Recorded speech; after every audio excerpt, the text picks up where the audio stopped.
Hello and welcome to Hatty Waiver Wire Guru. We're getting into week 7 and it's starting to get colder outside, so got me a different hat because I'm really skinny and I get cold easily. Anyways, let's get into some additions right now for week 7. Starting with the QB add is Jeff Garcia. Go ahead and add him. He's going to start seeing the field even next week. They've already let him know that he's going to be starting, so pick up Jeff Garcia for a QB for your bench for a backup bye week filler. He'll be fine. Moving on to running back, I'm going to give you 2 choices because I'm hoping one of the 2 will be on your waiver wire. We'll start with Michael Pittman. Great week this week, over 100 yards and a touchdown. Hope he's going to be there. Go ahead and pick him up off your waiver wire. If he's not there, then let's go ahead and pick up Warrick Dur, who I suggested last week, also had 100 yards and touchdown. So go ahead and pick up one of those 2.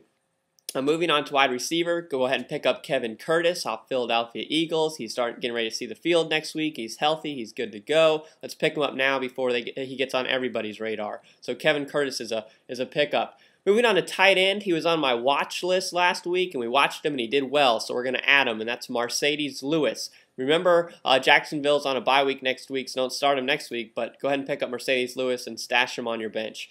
Moving on to the watch list. These are guys we're watching. Hopefully we'll see some good production, or they might fall off. Like last week, we recommended watching Joe Flacco, and he stunk. So we're going to recommend watching Troy Smith. Somebody is going to have to step up in Baltimore, and it's going to be a young guy. And remember, this is a Dynasty League type focus, and I'm looking for a guy we can stash on the bench, and so that would be Troy Smith. Moving on to running back, Justin Fargas. He is healthy. He's healthy again, and he's seeing the field. Justin Fargas, you can go ahead and keep an eye on him. Moving on to wide receiver, I love to see consistency in wide receivers. So if you're getting X number of grabs every week for the last 3 weeks, then I can expect you to get that many grabs next week. And that person is Jordy Nelson. He's slowly seeing some production every week, and we're going to keep an eye on this kid. He's a young rookie there in Green Bay. And then for the tight end is Alex Smith. We're going to keep an eye on him. He's kind of a wide receiver playing tight end. I haven't seen the consistency yet out of Alex Smith, but he's starting to really turn a corner, and I want to keep my eyes on Alex Smith and see if he's going to be someone I want to put on my bench.